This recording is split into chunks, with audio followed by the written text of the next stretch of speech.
Chaos is one of my favorite factions. I love CSM, its demons, its monstrous units. The design is just cool, their armor being heavily mutated with spikes and grotesque limbs. The demons offer unique variety, being easily distinct from one another, especially the powers they grant for each of the gods. Then the monstrous machines combine both flesh and metal. It just offers a lot of creativity in designing and modeling, trying to capture how corrupted they can be. It also opens the door for other traitors and renegade factions. These are the concepts that I enjoy what Chaos offers. One of the reasons that held me back from getting into the faction before is, why would I want to get into Chaos where most of the time it screws you over? Very rarely they show any appreciation toward their followers, and it can be very punishing. It makes it very difficult in leaving the Imperium, where they can also just be as cruel, but this time more manipulative. It's like I'm leaving a controlling relationship only to end up dating a Hello Kitty girl. One of the books that comes to mind was reading The Dark Apostle, where a group of Chaos cultists ambushed We Have AT-AT at home. They did a pretty good job impressing some of the word bearers. So their reward? Well, was using their leader as a vessel to summon a demon and his group to be fed to him. Thanks, I sure do love serving the dark gods. Now, I understand this is a grim dark setting, everything's supposed to suck, which yeah, for the good guys, for the bad guys they should be rewarded and life easier being part of the forces of hell. Why bother leaving the Imperium, working hard trying to prove oneself,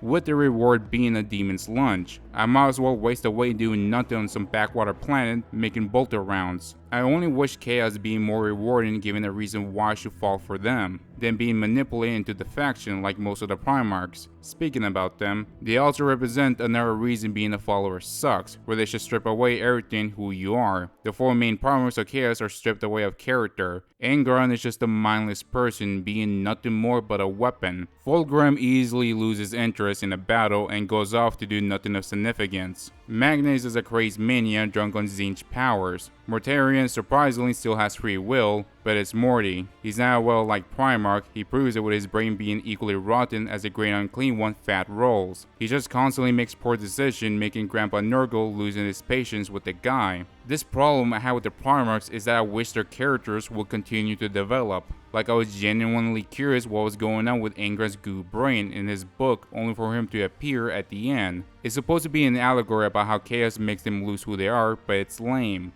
I want to see their perspective and be motivated to do things, especially considering GW wants to continue the narrative. If the loyalist Primarchs will get some developments, might as well give some to the traitors. This is more of a complaint from Primarchs, but let's get back on track and talking about their gods. Each of them are pretty cruel towards their followers. Sylvanas pushes you into becoming the very thing you hate. Tzeentch, despite being a cool looking faction and could be easily appealing if it wasn't for their god. Tzeentch is a constant dick, screwing with his followers and being a massive gaslighter. Khorne being all over the place. Originally, I liked the idea of him being an honorable god, but it's contradicted with their battle cry. They don't care where the blood flows. Pretty much GW wants to lean more on him being cruel and uncaring, which is not a great idea. It's cool to see Khorne at the very least showing acknowledgement to his followers, doing feats of strength to gain his favor, like resurrecting Karn. That's interesting. To see Khorne making you stronger for finding his name with no strings attached. It's simple and clear, making you want to be his follower. Then we have Nurgle, who actually cares about his followers,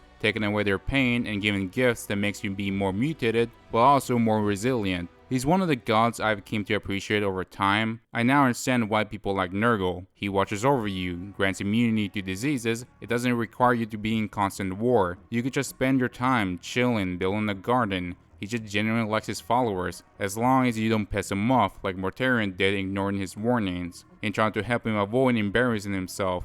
Honestly, Nurgle deserves a better follower than him. However, in one of Dystopian Chimp's videos, which I recommend, really solid perspective on all four Chaos gods, including the Emperor himself, he suggests that Nurgle could also be seen as a manipulator, that he makes you think he's saving you, but in reality, he's just making you numb and blind to what you became. That's just his perspective, but I wouldn't put it past GW to run it as canon, which I really hope they don't. It will ruin the appeal of Nurgle being a kind one. I want to believe in an evil faction that still offers you something worth choosing. Otherwise, it just proves the Emperor right, that chaos should be avoided at all costs, to the point it shouldn't even be acknowledged. And that's just lame. I want a real reason for chaos to exist. So how did I ended up enjoying chaos? Well, it started when I was watching one of Corona the Harlequin videos. He's a pretty solid creator, good takes on different scenarios and perspective. most of the time. In one of his videos, he talked about the Black Legion, and I got curious, so I decided to check them out, and that led to me reading the Black Legion books. And they honestly made me not just like Chaos more, but really appreciate the Black Legion itself.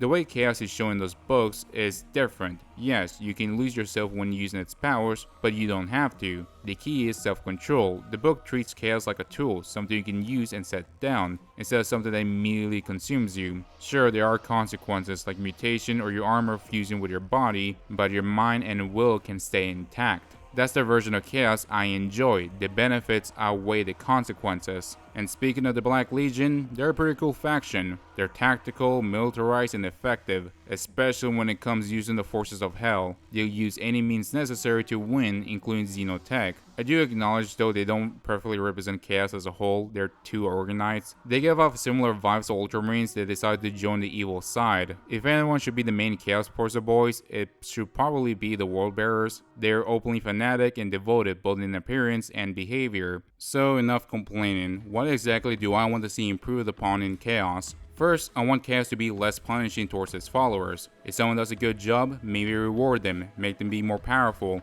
instead of just turning them into food. Otherwise, let's just stay with the Imperium. If sacrifices are gonna happen, which, well, it's Chaos, make them out on the non-believers or the corpse worshippers. Second, give the Primarchs actual personalities again, especially Angron. He deserves better than just being a rage engine. The Chaos God themselves, make them less cruel towards their own and more cruel towards the enemies. Be less manipulative like Erebus and Typhus have pulled on the Primarchs. Don't just metaphorically tackle people into chaos, show me the muscles I could earn from corn. When it comes to chaos powers, yes, you could lose yourself, but that depends how much self-control you have. If you keep your head on straight, you can become incredibly powerful. The consequences could be minor, a mutation, or being punished for serving different gods. It makes sense since chaos gods want to have powerful tools to be used in real space. Demons can't be easily summoned without outside help. That's just my opinion, so thank you for watching, and bye.